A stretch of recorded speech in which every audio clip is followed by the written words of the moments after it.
School का break time. सोजो हाथी जंगल में अपनी फैमिली के साथ रहती थी। हाथियों को एक दूसरे पर पानी छिड़कना बहुत पसंद था। आपस में खेलने के लिए ये उनका पसंदीदा खेल था। लेकिन सोजो जब जंगल स्कूल जाती तो वहाँ कोई भी हाथी नहीं था जो उसके साथ खेले। मिसेस पैरेट ने मुस्कुराते हुए क्लास को सलाम किया। Good morning everyone. Mrs parrot एक कहानी सुनाने लगी और सोजो गौर से सुनने लगी। जब खेलने के वक्त प्ले टाइम की घंटी बजी तो सब जानवर खुशी खुशी बाहर निकले। लेकिन सोजो उदास और अकेला महसूस करती। उनके पीछे जाती और हैरान होती कि मैं कैसे दोस्त बनाऊं। क्या तुम मेरे साथ खेलोगी? सोजो ने बंदर से पानी छिड़काते हुए पूछा। नहीं, बंदर चीखी और वहां से चली गई। वो दरख्त पर चढ़ गई और सोजो से छुप गई। क्या मैं आपके साथ खेल सकती हूँ? उसने पानी छिड़काते हुए ज़ेब्रा और ज़राफ़े से पूछा। नहीं, वो चिल्लाए और वहां से गुस्से से दूर चले गए। स्कूल टाइम खत्म होने पर सोसो बहुत उदासी से घर चली आई। मैं दोस्त नहीं बना पाई, उसने मम्मी से कहा। कोई भी मेरा खेल नहीं खेलता जो मैं खेलना चाहती हूँ। ओह मेरी प्यारी बच्ची, मम्मी ने उसे गले लगाया। मुझे लगता है कि तुम्हें वो खेल खेलना चाहिए जो दूसरे जानवरों को भी पसंद हो। अगले दिन सोजो ने बहुत बहादुरी से हिम्मत करके उस बंदर को ढूंढा और उससे माफी मांगी। कल के लिए मैं माफी चाहती हूँ जो तुम पर पानी छिड़का। मुझे माफ कर दो। मुझे नहीं पता था कि ये तुम्हें अच्छा नहीं लगेगा। तुम बताओ तुम्हें कौन सा खेल पसंद है? बंदर मुस्कुराई। अपनी फैमिली के साथ मैं हाइड एंड सीक खेलती हूँ। वाह, ये तो सुनने में बहुत मजे का खेल लग रहा है, सोजो ने कहा। ज़ेब्रा और जिराफ भी आ गए। क्या हम भी खेल सकते हैं? हाँ, हर कोई खेल सकता है। तुम सब जाओ और छुप जाओ, मैं ढूंढने की बारी दूंगी।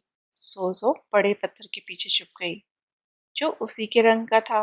बंदर एक ऊंचे दरख्त पर चढ़ गई और पत्तों के पीछे छुप गई।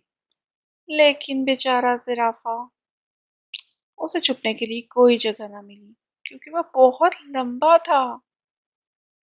चलो कोई और खेल खेलते हैं, सोजो ने जिराफे का लटका हुआ चेहरा देखकर कहा। मैं अपने बहन भाइयों के साथ हॉप स्कॉच खेलती हूँ, ज़ेब्रा ने कहा। ज़ेब्रा और जिराफ वाकई हॉप स्कॉच बहुत अच्छा खेल लेते थे, और बंदर भी।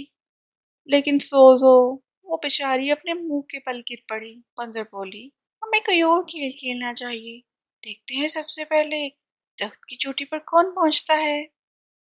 जिराफे ने अपनी लंबी गर्दन निकाली और इससे पहले कि कोई और कोशिश भी करता, वो सबसे पहले दरख्त की चोटी तक पहुंच गया। हमें कोई ऐसा खेल खेलना चाहिए जो हम सब खेल सकें और कोई भी अपने आप को बुरा महसूस ना करे, सोजो ने कहा। चलो पकड़न पकड़ाई खेलें, हम सबको दौड़ना अच्छे से आता है। जानवर स्कूल के खेत भागते हुए वो एक दूसरे से पकड़न पकड़ाई खेलने लगे। ज़ेब्रा खुशी से चीखा जब बंदर ने एक दरख्त पर से सीधी उसके ऊपर छलांग लगी और उसकी कमर पर गिरी।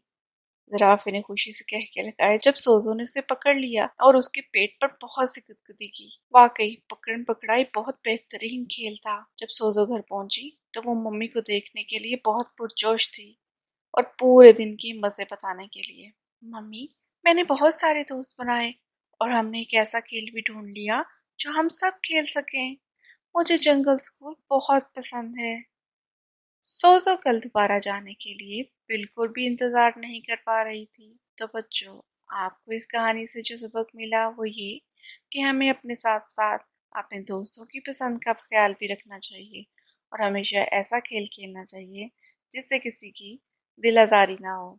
और अगर दिल आज़ारी हो जाए तो हमें माफ़ी मांग लेना चाहिए, क्योंकि दोस्तों से कीमती कुछ नहीं। कहानी अच्छी लगी तो ज़रूर कमेंट्स कीजिए और हमें ये बताइए कि आप किस किस्म की कहानियाँ सुनना चाहते हैं। अल्लाह हाफिज़।